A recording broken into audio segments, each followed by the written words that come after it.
Welcome to another episode of How I Discovered My Gift with yours truly, David D. Simons. I'm excited, and my excited is excited, and we're going to have a brother here, Kwaku Nornoo, on the show. He is a distinguished digital advertising and marketing professional with a rich background. He began his journey in the realm of IT and then quickly discovered his zeal for digital display advertising, leveraging emerging technologies to foster meaningful relationships. Currently serves as the chief marketing wizard of Digital Ad Hackers. He has had previously held similar roles at esteemed organizations like Masterworks LLC, Rainmaker Adventures Incorporated, Learn Incorporated, and Agora Financial. And for those that aren't aware, these are some of the top, direct response agencies in the world, right? So I want you to understand, put that in perspective.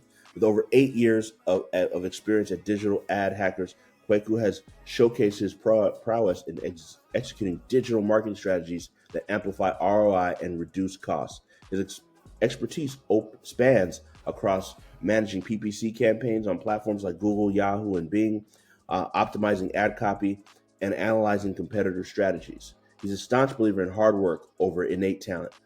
Kweku's positive and focused mindset has been the cornerstone of his success. His mantra is hard work coupled with determination always yields triumphant results.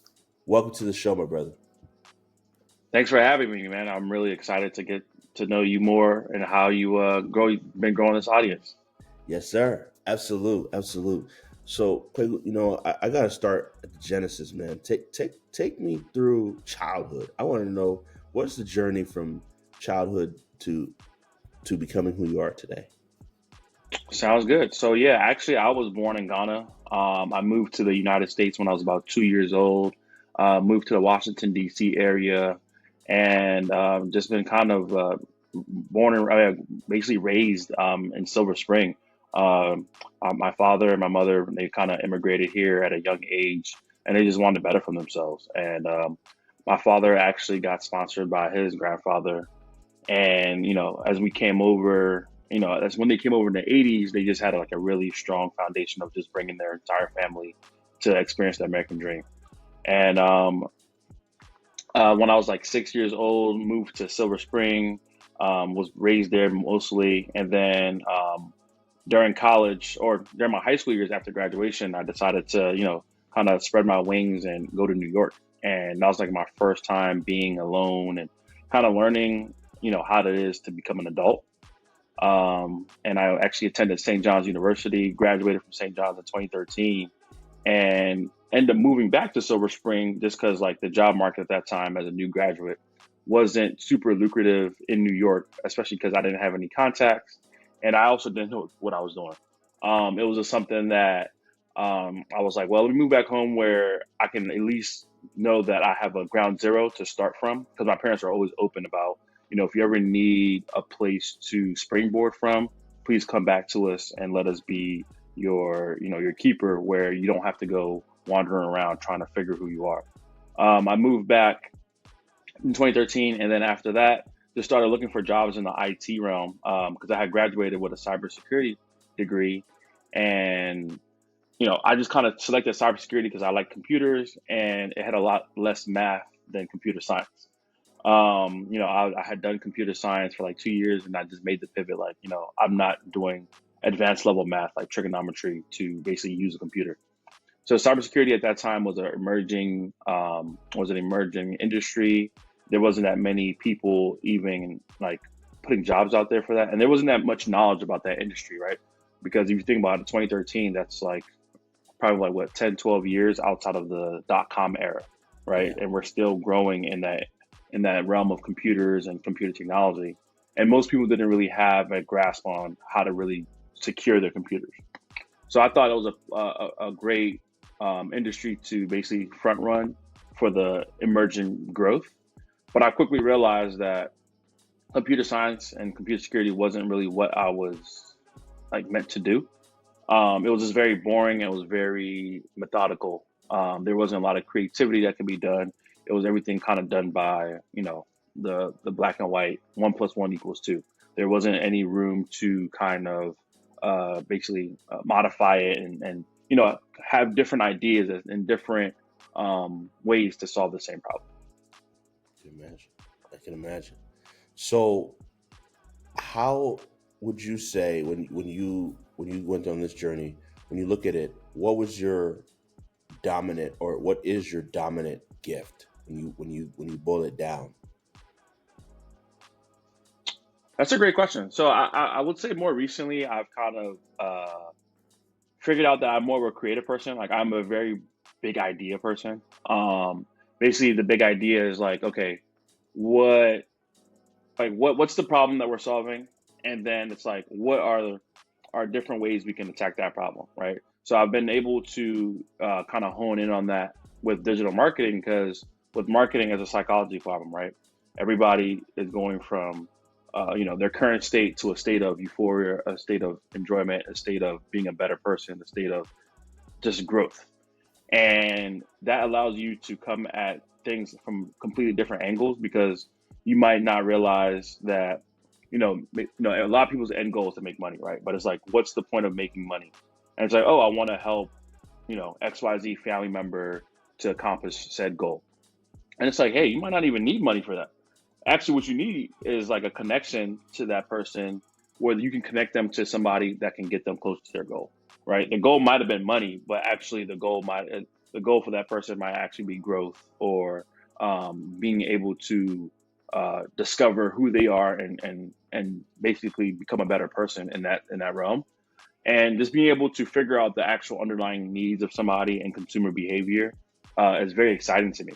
And because of that, I made the pivot over to digital advertising from IT because I was just like, there's just more for me to explore. There's more creativity, there's more excitement, and then there's just more understanding outside of just the scope of what's in front of you. Mm, that's what's up, bro.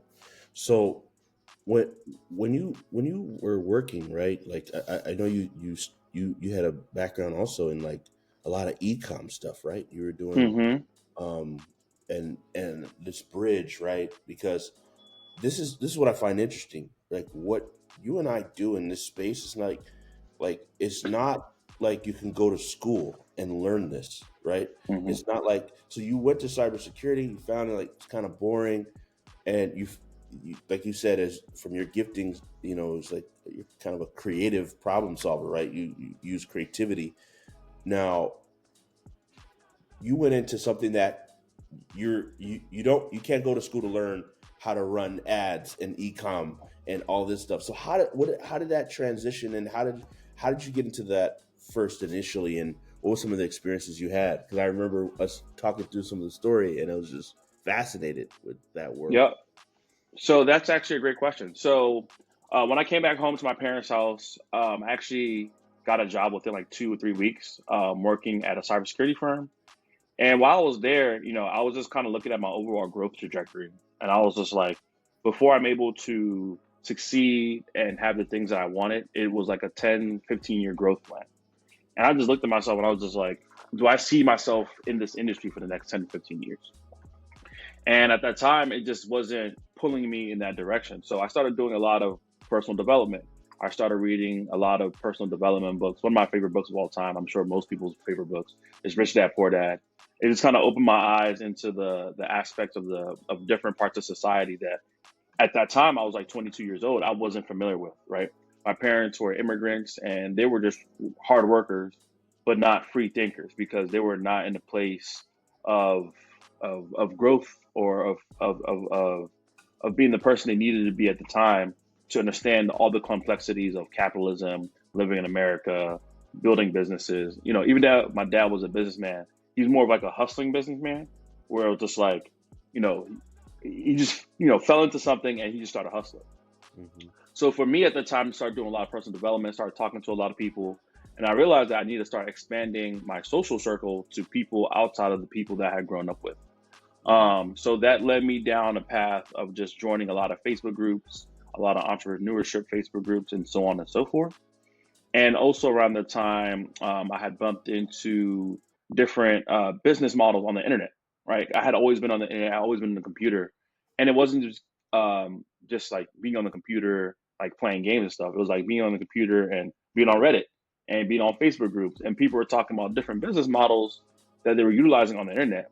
And I stumbled on the business model of print on demand and printing T-shirts, mugs, just like little trinkets that resonated with people. And I was like, wow, that's pretty cool, because like at that time I had started using Photoshop and just playing around with just different designs and illustrations. And I was like, how cool would it be to put one of my illustrations I came up with while I was hanging out and just like doodling and seeing that like come to life, right? So at that time, drop shipping and Shopify had just been like started emerging. Yep. And I was like, well, this is a pretty low cost barrier of entry into just starting a business and just selling online. Because at the time, people were just talking about, t-shirt businesses, print on demand businesses, just like really small, low cost businesses that you can start. And I was in college and I didn't have that much money.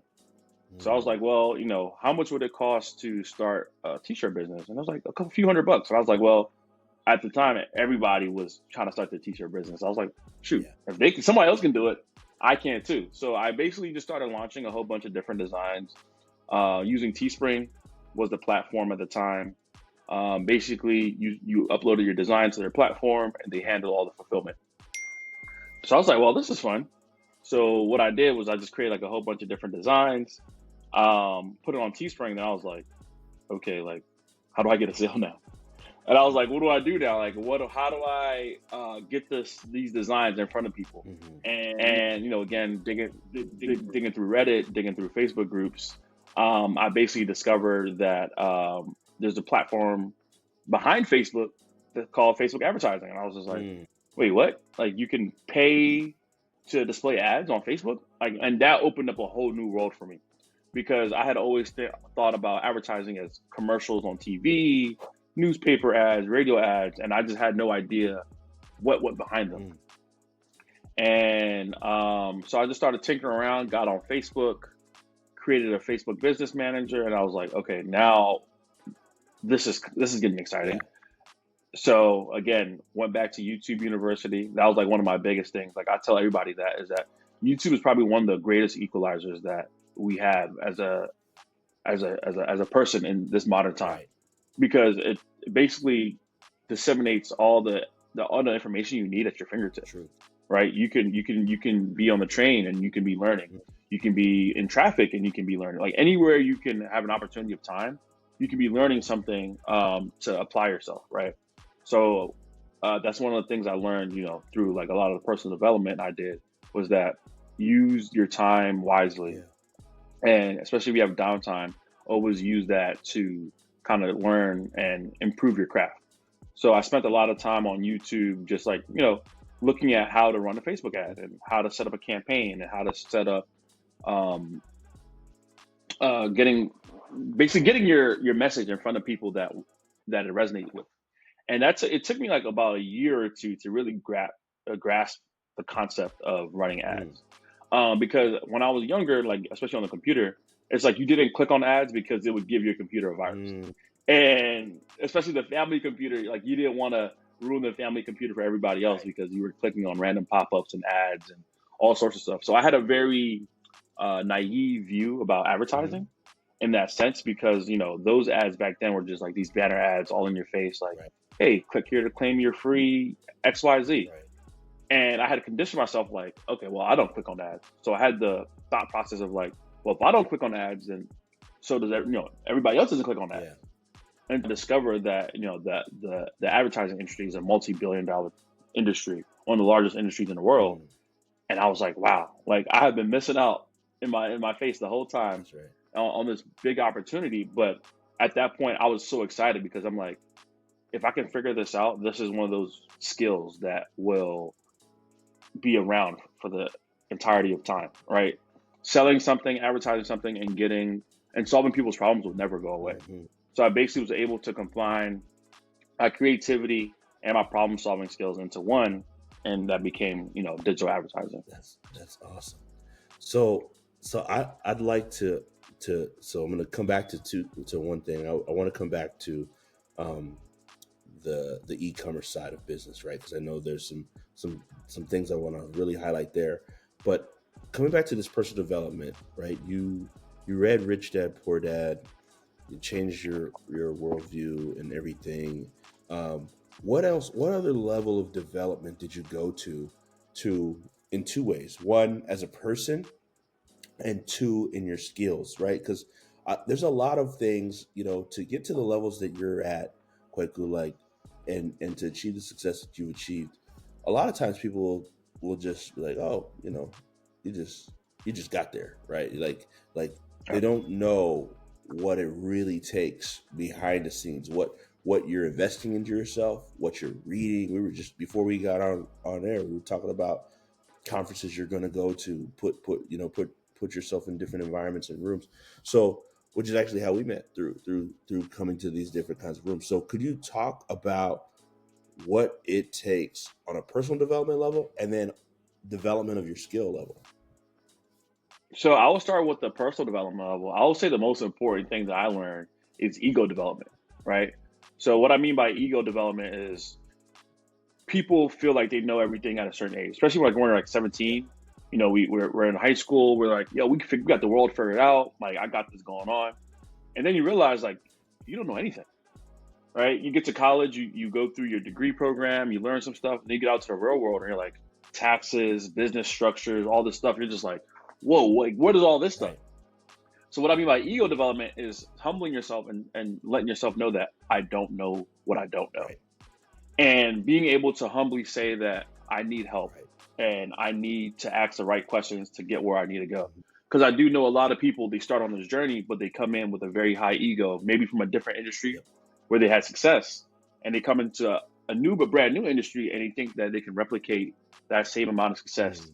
as quickly as they did before. Yep. And that hurts a lot of people because you're coming in with like these preconceived like Mm. ideologies about how things should work, how things should function, and then you come in and you're like, well, wow, wait, you're telling me that I can't come in and sell cars at the same clip and then start selling T-shirts at the same clip, Mm. and it's like, all right, maybe those skills are similar in terms of salesmanship, Mm.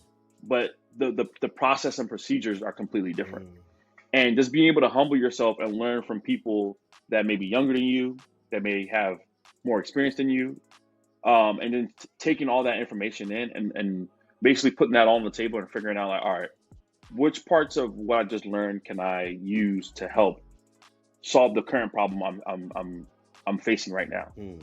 And one thing that people don't realize is that they don't actually ever look at their problems as a problem. They just kind of like look at their problem and they're like, well, okay, can I throw money at it? Yeah. And it's not always a money thing, right? Sometimes it's just like what do you call it? It's like a connection thing where you're just probably not connecting the right pieces at the right time, Mm. right? And for me, one of my first e-com successes was a pug store where I was selling like t-shirt products and like branded products around like a specific breed of dog. Yeah. And I had found some quick success with a product, and I was like, oh well, I made it, Mm. right? And so the product dried out, and I'm like, oh, okay, now I got to find a new product to replace that. Yes. But that is also like you got to go through your learning curve, right? Right. Because some products might just be hot because it's hot outside. Mm. But if you don't understand that it's seasonal or you don't understand that it's trendy, Right. those could all start to, take down your business. Because I know a lot of businesses, not to get sidetracked, Yeah. back during COVID, they thought that growth was unlimited because there was so much money printed. So they structured their whole business around the time of COVID. Mm. And then when all lockdowns were lifted and people were back outside, companies like Peloton weren't able to pivot quickly enough because they had to put all their chips in that one basket. Mm. And that goes to say about just like ego development. You just Mm. can't ride off the success of one product and think that that product or that success is going to be forever, because there can always be different events that can shake it up. That's gold, man. That's gold. I love that. I've never heard of that terminology. That's a Quakeism right there. Ego development. So, Yeah. talk to us about on the other side, right? Like, people can just say, "Oh, I'm just Facebook ads. I'm just going to jump on it and just run it," or I don't need to know anything about funnels. I don't need to know, like, I'm just going to run it. Hmm. I'm going to just run it. They'll buy it. Messaging, I don't copy, forget all that. I just put it up and they'll buy. Right. Like, what do you, what is your perspective on what does it take to develop and become really good at this stuff? So I would say a lot of it is patience and persistence. Mm. Um, I have like a slight little motto I say to myself with the 5 P's, and it's like proper preparation prevents poor performance. Mm. And a lot of people don't ever prepare themselves to what they're getting into, right? So you might see a post online about someone making $10,000 a day selling some mugs, right? And you get so excited about the potential of $10,000 a day, right? You start to forecast how that would look like for yourself. You're like, well, if I was making $10,000 a day, I would have be driving this, living in this neighborhood. So you start to forget about the process behind it. Right. It's like, what does it take to go from 0 to 100, Mm. right? Before you even get to 10,000. And people forget and they like to like overlook the smaller Mm-hmm. steps.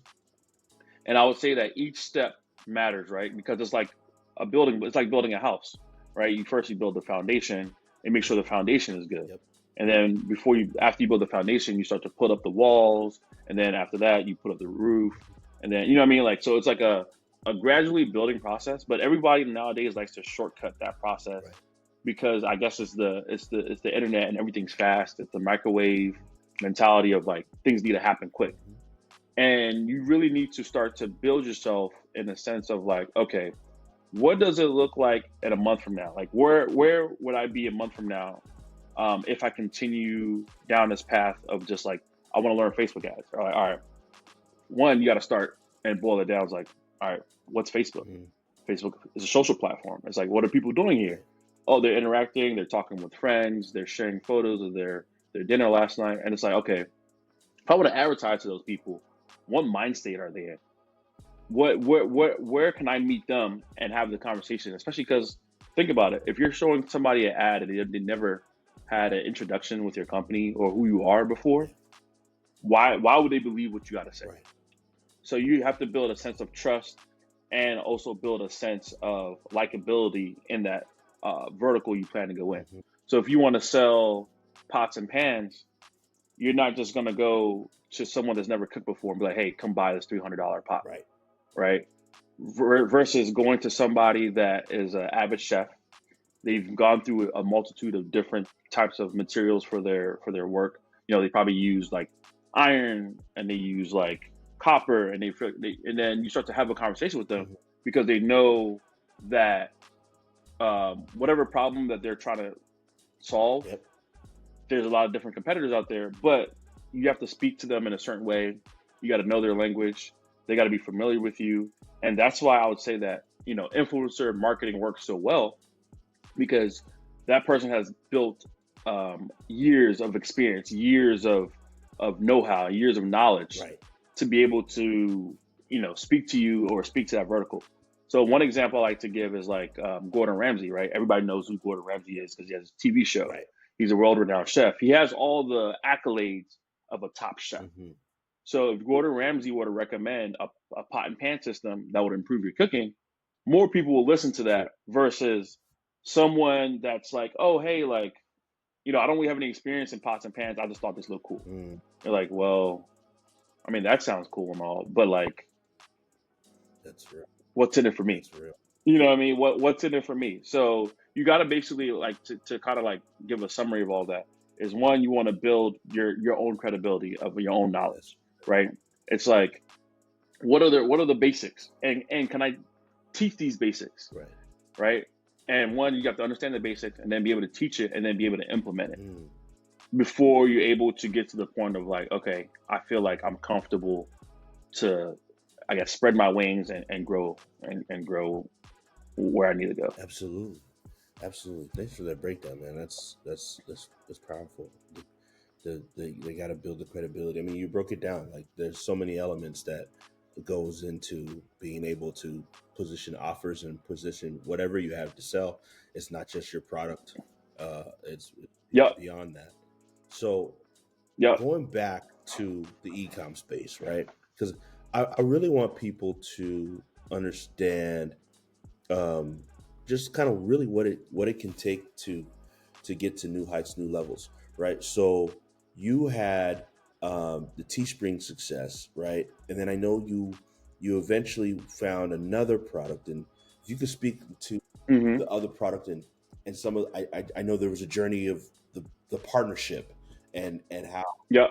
how important and if you don't mind going into it because I know it's personal, but it's also what people have to understand. There's a lot of trust in business, so finding the right people to trust is also Yep.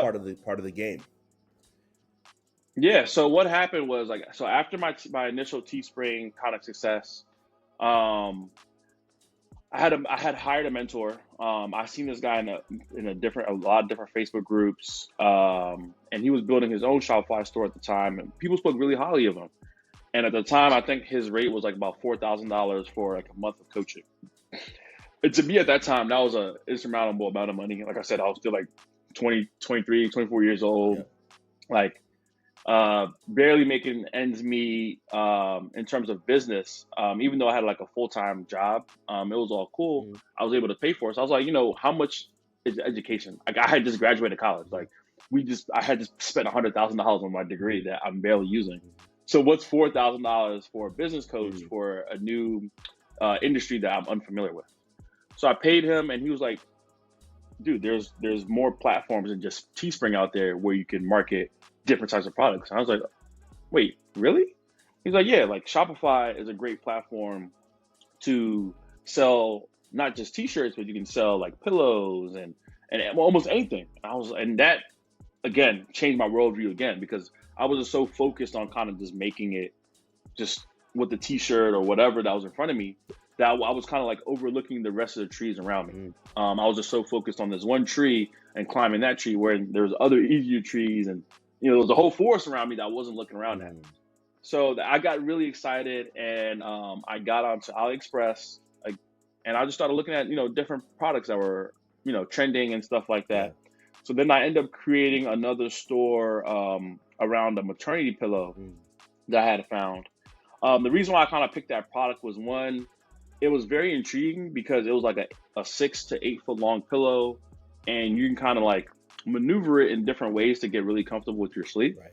And I thought that people would really find that useful, especially older people that had just gotten surgery or people that had trouble sleeping because of like aches and pains. Right. And it just wasn't, for women that were about to give birth. Yeah. So I positioned that product actually to seniors that had back pain and overall body Yep. pain. And I found some like right away as soon as I launched that product, I was doing like 10 to 20 sales a day. Mhm. And for me, that was like I had hit like basically gold, Mhm. right? Because I went from selling $20 t-shirts with like $2 to $3 margin Mhm. to this more unique product that had a margin over $60 to $80 Mhm. per sale. And that got me excited because I'm like, wow, now I can spend more money on advertising to acquire more customers and start to build this thing. So within the first 8 weeks, I did about $220,000 worth of revenue. Wow. And I was just like, whoa. Like I had come from maybe my biggest month being like $7,000 Mhm. like gross selling t-shirts. And I had done, hundreds of times that in a short amount of Mhm. time. And to me, like again, it went back to the ego, right? I got really cocky, like, oh yeah, I figured this marketing thing out. Like this is so easy, this is so cool. A week later, I was using an eBay supplier, and I found this guy on eBay because I kind of tapped out my resources when it came to AliExpress. Mhm. The communication barrier was kind of rough, Mhm. and they weren't really able to ship how I wanted to ship the product. Mhm. Also, like the return policy, it was just a lot of like back end business things that you just don't know until you start to get into the industry, right? In terms of like fulfillment and handling customer Mhm. service, handling returns, handling if the product showed up and it didn't look like it showed up. So there's a lot of things that as a drop shipper I wasn't familiar with because I just saw a cool product. I found somebody that was able to quote unquote handle the supply and handle fulfillment. Mhm. And I just kind of just sat at the top of my throne, just scaling my ass. 'Cause I'm like, oh yeah, this is easy. This is great. Mhm. So I ended up finding a supplier on eBay. He was like, yeah, sure, I can handle your order volume. I was like, this is perfect. Like, can I just send you a CSV file of all the orders and you can just handle it out? And he's like, yeah, sure. So for like a few days, everything went smooth. And then he came to me and he was like, because at the time we were using PayPal to do, to basically, I was ordering through him through PayPal. So I would send him the money via PayPal. You get the money and then he'll basically ship out the products on my behalf. It wasn't until I started scaling globally where at first I was just targeting like the US market, Mm-hmm. but then I realized like, well, Facebook is global. Like I can target in UK, I can target in Europe, I can target in all these other countries. Wow. So I reached out to my supplier and I'm like, hey, like, can you ship out to these other countries? And he's like, yeah, sure, no problem. But to do that, you're gonna have to send me more money up front so that we can have like a kind of like a retainer service so that where the order volume keeps up. Well, not the order volume, the shipment volume keeps up because basically, I don't know what he was exactly. I don't know if he was a middleman. I don't know if he was an actual warehouse. And like I said, I hadn't done any of this due diligence. I was just so excited just to get a product out, Mm, a product working, that I just kind of find the first person that could handle my orders. yeah. And basically, I went on his eBay. I saw that he had like 4.9 rating. He had a pretty solid track record. So I was like, well, if he hasn't gotten banned off eBay and he's fine on eBay, then I should be good to go with Mm, using him as a supplier. So I sent him a wire of about $30,000, and to me at the time, that was like, basically all the money I had. You know what I mean? mm, And he was like, "Yeah, I will ship these out over the weekend." So I sent it out, I believe, on a Thursday. Friday comes around, and I said, "Hey, like I sent you the money. Did you receive it?" And basically, I didn't get no message back on Friday. So I was like, "Okay, it's a little worrying." I'm like, "All right, the weekend's coming up. Okay, most people don't work on the weekends. Cool." So Monday comes back around. I hit him up. No response. Now at this point, I'm like panicking. I'm like, "Oh shit, what's happening?" right. Tuesday comes around and he's like, "Oh, I'm sorry about that. My father was sick. I was in the hospital. I'll get this processed for you as soon as possible." Cool. All right. So yeah, I'm sure he processed it about I think 50% of the orders I had at the time. And then a few days later, he's like, "Hey, look, man, like I might need a little bit more money to process the rest of these orders." But I'm like, we agreed on this kind of agreement. So why can't you, process what you have? And he gave me an excuse about PayPal holding, the payments because it was like I think it was like a friends and family kind of Mm, transaction on PayPal. yeah. So it takes some time for the payment to process or Mm, whatever. I was like, sure, whatever. At this point, I was just scaling my ads. I think at this point, I was probably spending like $5,000 or $7,000 a day, mm, generating about 100 orders a day, and I was just like, this is amazing. Like yeah. this e-com stuff works. These gurus weren't lying. Like you can actually make money online. Mm, So again, I sent them that final order, and that was the last time I heard back from them. And that was 2014. And I've never been so decimated in my entire life. Literally, I gave him all the cash I had on hand mm, to go process these orders. I was scaling my Facebook ads, so now I also owed Facebook, right? And now I'm like scrambling. I'm like holy cow! Like what do I need? What am I doing? yeah. The supplier was located in the UK, so I didn't really have any like recourse to go after him.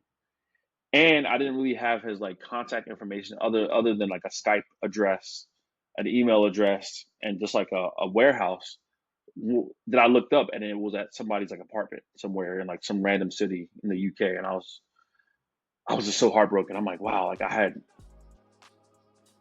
gotten all this quick success. I thought that I was gonna be, a multimillionaire, like guru speaker. Like I figured this ecom thing out to having $0 and having a $10,000 credit card bill due in 7 days. Mm, And I was like, what just happened?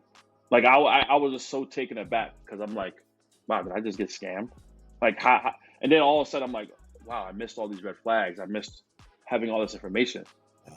right? Because my ego had gotten to the way of, oh, you're gonna make all this money. Like what could happen? Right. Like why would somebody screw you over? It's business. Like Right. it should be fair, right? And that was my naive 20-year-old mind, right? Because it's like if you sign some paperwork, if you set up a contract, it should be upheld by both sides. That's what I was just used to. Right. not knowing that, you know, there's just some unscrupulous businessman out there in the world that just willing to take over and take advantage of people because, you know, what's the recourse? Like, what could happen, right? Wow. And that was like a huge game changing moment for me because then I basically balance transferred like another 0% interest credit card to pay for that credit card bill. And I was like, you know what? If I can figure out how to sell one product and get it to that revenue, I just need to find another product, That's right. I right? am curious for the listeners that are probably thinking this question. So what happened to the customers, right? Because if he was the supplier to fulfill, uh, So, great question. So, I had hired a customer service person at the time. She actually lived out in Cali, young, sweet girl. Because I was getting so many orders a day, I wasn't able to handle customer service and all that stuff, right? So I gave it to her and I was like, hey, this is what we're going to do. If someone asks for a refund, say that we're going to give them a refund in 30 days, but just give us a chance to ship out the product so you can at least see what the product is like. And then if you don't like it, we're going to give you a full refund and you're able to keep the product. That was kind of like our money back guarantee kind of thing. But that was also that was also giving me some time to go find another supplier. So I was basically basically giving myself a little bit of there's your cushion, gift in action, saying that creative problem solving, right there. Wow. yeah, I was like, look, we're gonna ship you your product. Just give us a few weeks because we ran into some fulfillment issues and we wanted to give you the highest quality product that we can deliver. And if the product arrives and if you didn't get it, cool. Here's your money back. Keep the product. No worries. So some people were able to, you know, wait patiently. And then some other people I just gave back a full refund, right away. If they ask for it, I'm like, look, the product's gonna get here in about a month. If you can't wait, more than happy to give you your money back so you can go find a different product that to fulfill your to solve your problem. So I was able to mitigate some orders like that, but the majority of orders, what ended up happening was that some people just filed a chargeback, and I ended up getting charged back twice, right? So you get the chargeback fee of the merchant processor, and you also get the refund fee of the actual product. So now I was losing money hand over fist. Oh God. And yeah, and my customer service girl that I was working with at the time, she was like freaking out because she was literally getting hundreds of emails a day of people freaking out like, hey, where's my product? I ordered this, you guys are a scam, blah, blah, blah. So now we're working on problem mitigation of how to handle customer service. And that was like my first time ever like handling customers at that scale. So again, like I said, I offer some people refund policies of like 30 days, money back guarantee. And then others, I just gave them a full refund. And like I said, now I was losing money hand over fist because I was still spending money on ads because I had asked another ecom friend that I was working with, and he was scaling his store. And I was like, dude, when you ran into a problem like this with fulfillment, what'd you do? Like, did you just keep the sales going and try to find a different supplier? Did you stop sales completely? And his suggestion was just to keep going and just try to outspend your way outspend your way out of your problem. And I was like, well, I mean, the ads are profitable, right? So if I can keep the ads going and I can just find a supplier in time, maybe I can, you know, get over this road bump. So I started scrambling around trying to find a supplier, and I ended up finding a supplier in the US, but his cost was double of my original cost of the product. So now I'm like, damn, I'm gonna be losing money 3 times because I'm losing money selling it for my current cost, right? I'm losing money on chargebacks and refunds of people that are asking for a refund because the initial supplier had run off. And then I was losing money on ads because, like, when you spend money on Facebook, they're not going to give you a refund because, like, you know, you can't fulfill your promise, right? Oh man. So it was just like, oh, well. So that went off like probably like 3 days, and I ended up shutting down everything. I ended up calling my customer service girl, like, hey, look, this ain't going to work out. Like, I just, I basically put more on my plate than I can handle. And I told her that, you know, we're going to have to end our relationship with her being my employee. And she started freaking out because she had just got like a new apartment and she was just trying to get on her feet. And I'm like, wow, I ruined somebody else's life by hiring them and giving them a job that didn't have any longevity. I have all these clients and customers are just upset at me because they saw a product on the internet that they were super excited about that I couldn't deliver on. And I was losing all this money and all this sleep because the supplier that I was still trying to communicate with and get stuff shipped out with wasn't responding. And then randomly a week later, the original supplier hits me up and he's like, "Hey, look, I'm sorry about all the communication, blah blah. You know, I was dealing with my father's issue. Here are the next 120 tracking numbers for all your orders." I was like, "Okay, wow, this is kind of starting to look up." A few days later, I check all the tracking numbers and they're all fake, like holding numbers. And you know, I gave all my clients and my customers a tracking number to upload to Shopify, because the way Shopify works with disputes is that if you uploaded a tracking number and it's able to be tracked, they have to wait a certain amount of time before they can file a dispute claim. So now I'm looking at extra shady, because now I'm sending fake tracking numbers. I'm telling people that their orders are going to be there at this time, and everything just started to fall apart again. And I'm like, you know what? This e-com thing is just a scam. I got scammed. I scammed myself. Like, I was just going through it mentally, where I was in a really dark place, because it was just like, damn, this is a lot harder than I initially thought it was going to be. Because I came from selling t-shirts where, you know, you literally just show an image of a t-shirt. If they like it, they buy it, and someone else handles all of the supply chain stuff. Now I was working supply chain. Now I was working ads. Now I was working customer service. Now I was wearing so many hats that I was just like, you know what? Let's just pause this product and let's try to start over again with the last couple thousand I had left from. At the time, I was also doing like some like small affiliate campaigns just to kind of just like bring in some revenue. And I went on a testing spree. I tested probably like 20 different products, and they all failed. Why? Because I was approaching it from a place of need, of I need this to work. I need to make some money. I wasn't thinking about the overall experience that people were going to have when they actually saw my ad.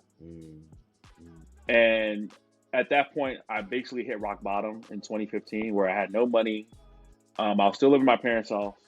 And my parents thought I had a full-time job still. I hadn't told them that I had left my IT job because I had made so much money dropshipping, right? So every morning I'll leave the house and I'll just go to a local library. You know, because if you leave the house, at least they're like, "Oh, you're going to work or something." You know what I mean? Like, you don't know where you're going. They think you're working. I was in the library stressing out, like, man, this e-com stuff. Like, what am I doing?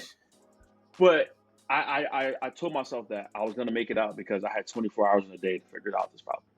Like, I had so much time to attack this problem, and so much. I had to just use all my mental energy on figuring out how to solve this immediate problem. So I was like, man, I was just praying. I was like, man, I would love to go work for a company where I can just run ads and not have to worry about fulfillment, not have to worry about e-com, not have to worry about getting the supply chain, not have to worry about customer service. And I was still working, trying to figure out these products, slinging these random products like acne cleaners and shopping cart organizers and all sorts of stuff, right? And I finally found a product, right? It's crazy how kind of life works sometimes, right? Testing. I went on eBay. I found another product, and it was a grocery bag organizer for people that do frequent shopping trips. So at the time, I believe LA County or some county in California had basically placed a ban on all plastic shopping bags. So I found this product that was made out of like reusable material that you can use and basically go shopping with. So you put it in the shopping cart, and there's different size bags, and you're able to organize a shopping cart with different bags. And I was like, well, this is random. But guess what? People loved it, right? So I started selling this random shopping bag product. And I sold out of that product, and it was able to basically kind of recover my losses a little bit. But then here's another kicker. I ran into another problem where I was selling so much, I ran out of available suppliers in the US to give me inventory. Yeah, it was kind of crazy. I was just like, wait, what? So I was on eBay, and I reached out to probably like 20 suppliers, and they're like, yeah, like this product is just so hot right now that we're sold out, that our next shipment is going to be in 30 days. When you're running ads and you're selling and you're scaling, you don't know you're going to run out of inventory. Again, I ran into the same problem with supply chain, where I'm like, damn, I am just really bad at supply chain management. Like, you know what I mean? Like, this stuff is all exciting and all until you run into the issue of like supply chain management. So I was like, damn, I have probably I think I had like 300 or 400 orders to fulfill. Yeah. And I was like, well, what can I do? And it was like, one supplier was like, well, the manufacturer is actually located in China. So if you were to reach out to a manufacturer, maybe you can, get it direct from China. I was like, that sounds like a great idea. So I went on AliExpress, Alibaba. I reached out to a few suppliers, and I was able to find a supplier that was able to ship it to me. But he was like, the only way I can fulfill all your orders is if you order a container. And I was like, wait, what? He was like, yeah, if you order a container full of all your products from China to the US, it'll probably take like 30 days, but you have a whole bunch of stock. And I was like, ordering containers from China? I'm like, wait, what? Wait, when did I get here? So I was like, well, I've never done this before. I've never ordered a container. I've never declared.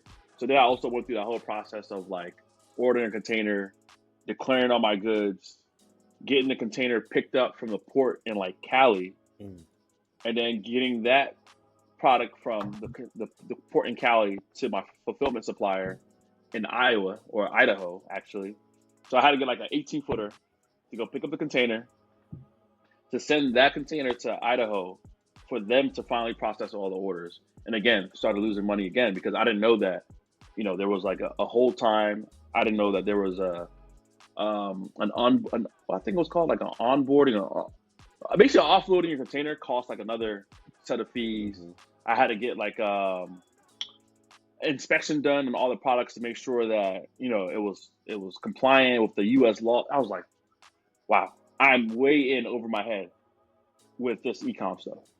So at that point, after I had fulfilled all those orders, I ended up not making any money because I had to pay for ads. My ad cost started going up because everybody started competing with that product. A few people swiped the videos I were using. And basically, at that point, things were just getting really, really rocky with everything. And I was just like, you know what? I'm just going to pause everything. I'm going to pause on my ads, and I'm going to reevaluate, like, what am I even trying to do here? Because I just came in the game just trying to make some money, make some products online, see some things like that. And I was just like, I'm just way over my head. Like, I'm talking to Chinese suppliers. I'm importing containers. Like, I'm learning a whole lot. But I wasn't making any money. And I'm like, damn, business should not, like, how can I be a business if I can't make any money? Right? Like, at this point, it's like charity work. Like, I'm just giving people products for free at this point. I'm just like, this is crazy. So I paused everything, and I was like, you know what? Let me get back to trying to find this company that I can, just media buy for and not have to worry about everything else. So I just went on a rampage, putting out my resume, fixing up my LinkedIn, getting on Facebook groups, and just reaching out to people that may need media buying support, but didn't have to worry about fulfillment. And then one day I get a call from like a recruiter, and it's like, hey, like, I was still in my parents' house in Silver Spring at this time. They're like, hey, there might be an opportunity for you in Baltimore. And I was like, Baltimore? They're like, yeah, there's a newsletter company out in Baltimore that may need your help. I mean, they're looking to grow their media buying team. Would you be interested? I'm like, Baltimore? Like, who wants to go to Baltimore? I mean, if you live in the United States, you know Baltimore. It's not the greatest area. It's a very developmental area, and it's kind of like it's kind of suspect in a lot of different neighborhoods. And I was like, well, what's the worst that could happen? Right now, I don't have any money. I don't have a job. My e-com ventures just failed, and I need to pay for my car. I got to pay student loans. Like, I had all these bills. I'm like, you know what? I'm gonna go out on a limb and just accept at least the interview, just to see how it goes. So this was July 2015. I drive all the way to Baltimore, and I walk up to this like townhouse, this really large townhouse, and I was like, "Wait, okay, whatever." I had no idea. And I walk in, and my now business partner, who had interviewed me at the time, was like, "Yeah, this is Agora Financial. We publish financial newsletter products online, and we're looking for a media buyer." And I'm like, "Well, I sold all this stuff, all these random e-com products, and I showed them basically all my dead stores, all the revenue I did." And they was like super impressed that I was able to kind of bootstrap, almost like at that time, like all the sales I had done in the last like 2 or 3 years was probably like closer to 500,000. And they were like, "Dude, how'd you bootstrap almost $500,000 worth of sales?" And I was just like, I don't know. I don't know where any of this ad money came from. I don't know where this money came from. It was just straight brute force learning, trial by error. and they were just like amazed. Like I was able to try to, just sell these products without a team. And I was just like, I don't know. I just, you kind of just go into this, like you black out and then you just start to put in work and then you wake up and you're like, wait, what just happened? Right. So I told them about the story, my journey, how I kind of explained to you how I kind of just stumbled into t-shirts, which grew into physical products, which grew into a small e-com empire that just crumbled in 8 weeks. Yeah. And they were like, look, dude, you're hired. Wow. Like, you don't have to say anything more. Like, you're hired on the spot. They're like, dude, you're hired. And I was just like, okay, whatever. Agora, like, just another company, right? Just another, another 9-to-5 corporate gig. But little did I know how much of an 800-pound gorilla that company was. Oh yeah. At the time, you know what I mean? I was just so, because I didn't know anything about the industry. I was just like, sure. And they're like, yeah, we don't really have a media buying budget. We just kind of spend until we go broke, or until the funnel doesn't work anymore. And I was like, well, that sounds like right up my alley. Like, that's exactly what I wanted to do, because I just wanted to keep running ads. Like, running ads was just so fascinating and fun to me. Yeah. So I got started with Agora, I want to say August 2015. And since then, my life basically hockey sticked upwards and to the right. Wow. Not knowing what Agora was in the industry.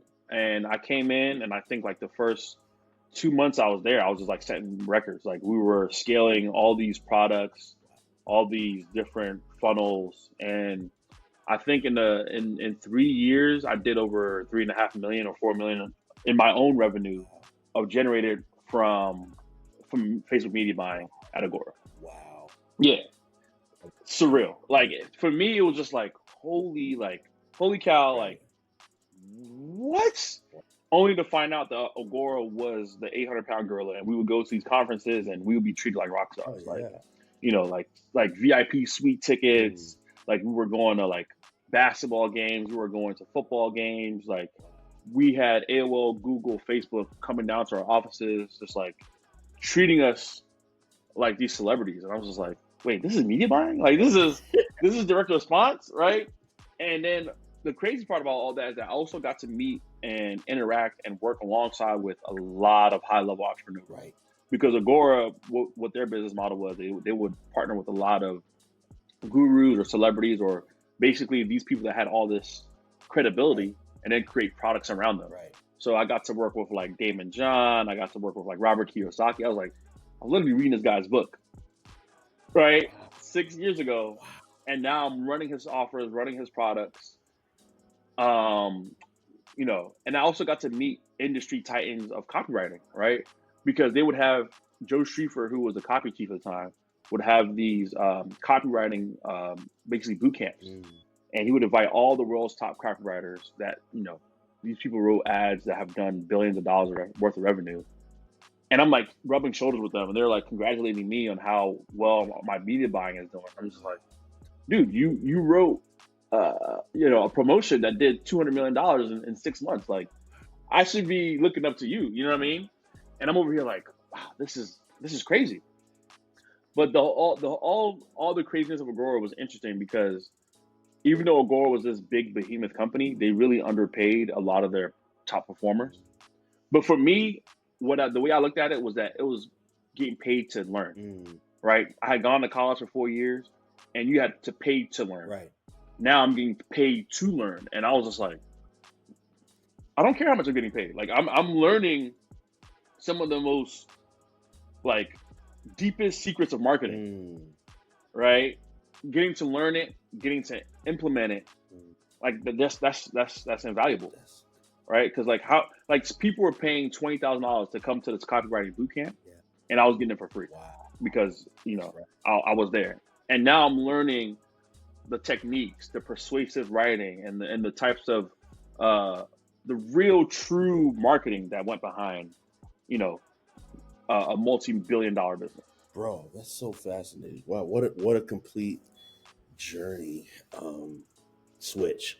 So I know I want to respect your time, but I definitely want to plug digital ad hackers and talk about what you do today and how you help people today. What an amazing journey, bro. I know. Yeah, man. So after Agora, Agora, like we scaled so hard that they actually rewrote some compliance policies on Facebook and Google around us. So in 2017, we scaled the crypto masterclass and the Bitcoin blueprint to over $350 million of revenue in a year. And I was part of that team that pushed it out. Basically, sometimes I like to say that I front ran the 2017 crypto bull market Yeah. because we spent so much advertising around James Altucher, around all those big figureheads of that crypto bull run. Yeah. That it was just kind of interesting because, like, you know, to this day, people are like, man, that James Altucher ad haunts my dreams because he had like Bitcoin on his eyes, like flaming background. And Facebook and Google actually rewrote their financial policy around financial endangerment of seniors because we had gotten so many people in our funnel about how to, you know, basically get involved in crypto. Yeah. That they got into some, you know, FTC issues and all that stuff.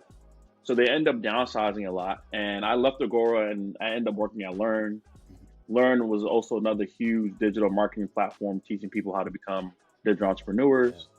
Yeah. And from Learn and Agora and all that, I started getting a lot of clients that wanted to work with me directly.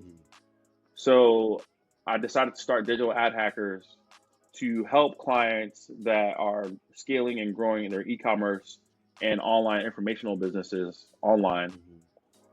And I work directly with a lot of top publishers. Like right now, one of my top clients, we're spending about $150K a day on an informational coaching course. And all of my clients have come from word of mouth. I usually don't do cold outreach because people don't know who I am outside of the realm of digital marketing. And the people that do know who I am know the types of performance I've able to put out there in the world that basically my resume precedes me. So a lot of times I would go into a meeting or I'll go into a conference and people already know who I am. And I'm like, wait, how'd you hear about me? You're like, yeah, like we know about you from, you know, working with Onic, working with, you know, Agora Financial, working with Knowledge Source and all that stuff. So it actually gets to a point now that everybody that I work with is all word of mouth. Yeah. And, you know, I help mostly 7-figure informational and e-commerce businesses scale using Google, Facebook, TikTok now, and just like native advertising platforms. Wow. Yeah. And then I'm also starting to incubate small e-commerce brands. Like I can never shrug that e-commerce side of me off because like I went through so much and I learned so much about, you know, supply chain management, working with suppliers, making sure you have good team members that now I feel like I can consult on that because for sure I know what to ask and I know how to approach that type of business now just from all my failures. Wow, dude. This is so powerful, man. Like I can just picture the listeners like hearing where you started, hearing the highs, the deep lows, the amazing highs, the deep lows, and just seeing it. It's like, wow. It's like it gives them hope because you came out on top and you continue to rise, and it's also keeps you humble, right? So your attitude towards, because you've been there, and like people just got to like, this is a movie, like it's a movie, bro. Like it's a straight movie. You say that, and I look at my life and I'm like, yeah, I can believe that because like from where I started and not knowing what I don't know into reading certain books to be able to work with those authors now. Like I work with some of those major authors running their funnels. Like Damon John, it was interesting because I think I went to a TNC back 2018 and he had just launched his book. What was the name of his book? I believe it was Rise and Grind. Oh, okay, Rise and Grind. Rise and Grind. He had just launched Rise and Grind. I took a picture with him and I was like, this is amazing because like I always looked up to you because I saw you on Shark Tank as one of the biggest Black entrepreneurs. Right. You launched Fubu. Like you are the face of Black entrepreneurship and at a certain time. I believe when I worked at Learn, we were working directly with him to promote his new offer. And it was just like, wow, this is a full circle moment, right? To idolizing to being partners is just like, I mean, that's like a movie script, right? It really is. It really is. And it couldn't be scripted any better. Yeah, it's been quite the journey, man. And even last year, Masterworks had actually reached out to me to come help grow their digital marketing, digital efforts, because they were starting to IPO. They wanted to IPO at that time, so they gave it this huge salary, huge contract to come to New York. And every time I've been offered a position to go out and just like shake things up, it always turns out for like, it starts off kind of like a little rocky where you're just like, I don't know what I'm doing, to opening it up a huge world that you don't even know. And what I want to say about that is that, to your listeners especially, is that if there's an opportunity to shake things up in your life, opportunity to try something new, and an opportunity to test and do something that you've never done before, take it, and you'll look back and you will thank yourself 10 times over, because those are the moments that change your whole life, right? Saying yes to something that you're not ready for is probably going to be the biggest game changer to anything that you're trying to do. And that's what happened to me at Agora. I took the opportunity to go to Baltimore, to move to Baltimore, and now I own property in Baltimore because of Agora, right? Because I worked with them for so long, and during the time there was like different programs to buy houses in Baltimore. Right. That I was able to get a grant from the city of Baltimore and from Agora to buy a piece of property out there. So like, you know what I mean? Like, always say yes to big opportunities, because you never know where it can take you. That's gold, man. Wow. So where can people find out more about you? I know you work word of mouth, but where should we plug people to? Digitaladhackers.com? Yeah, so digitaladhackers.com is one of my company website. I'm still working on it. There is a contact form on the website where you can reach out to me to learn more, or if you need any help or any coaching, or if you want to work with me, I'm more than happy to reach out there. Also on Facebook at Kwaku Nornoo is my Facebook, and then on Instagram I believe is living or life with Kweku, life with _Kweku. Okay. And you can reach out to me on Instagram, and I would love to, work with any of your listeners, or just, chat and just share. Like, I'm at the point in my life right now is that I want to keep this going by sharing my knowledge to more Black entrepreneurs, more young Black people just like me, where they may feel like, they can't play basketball, they can't rap, they can't be a musician, and their only option is to, just grind away at some random 9 to 5 just to make money. And I'm like, I want to be the poster child of like being able to, go out there and grab your dreams of whatever industry you want to make it in, and just grind it out and see where it takes you. I love that, bro. Our final question for you, man, is what's the difference between one's gift and one's purpose? So I would say the difference, I don't think there's a difference. I would say that once you discover your gift, that's your purpose in the world. And that's what you should lead with every morning, right? And I have a quote for myself, is that once you discover your world's gift, you can never go broke or hungry ever again. That's fire, bro. That's fire. What a way to... And and I feel like everybody should spend time trying to discover their gift. And I think that's probably the hardest thing about being an adult, right? Because as a kid, you just kind of like wander around and take charge from whoever you think is, guiding you in the right direction. But once you get a little older, you don't know what you don't know. And as you start to dive in and start to learn and start to discover who you are, your gift will start showing itself. And once you start to impact your gift to the world, sharing it with the world, helping out others, all of a sudden the world opens up to a different part of the map that you never even realized. Wow. Amazing, bro. Amazing. Wow. Yeah, bro. You dropped some bombs, some things. Really, I thank you so much, bro. I know for the listeners, we're gonna make sure we plug that in so you can connect with Kweku on all the various platforms, his website, his Instagram, his Facebook, all of those good things. Thank you again, brother, for being on the show. Can't tell you how valuable this show was. Oh, absolutely, man. Thank you for having me too. Like, I really appreciate the platform you're building, because this is what the type of content that I feel like should be more people should spend time on as they start to figure out what they want to do, and less on all of the distractions out there where, it's pulling you away from your gift, right? And you're saying that you're hungry when God's looking down and saying, like, I gave you everything you need to be the best you can be, yet you're getting distracted. So Real talk. Thanks, bro. Yeah, bro. No problem at all. I would love to connect with you again, man. Like, I'd love to learn more about how you're building this platform and anything else I can help to, grow and get the world out, get the Absolutely. word out. That's it.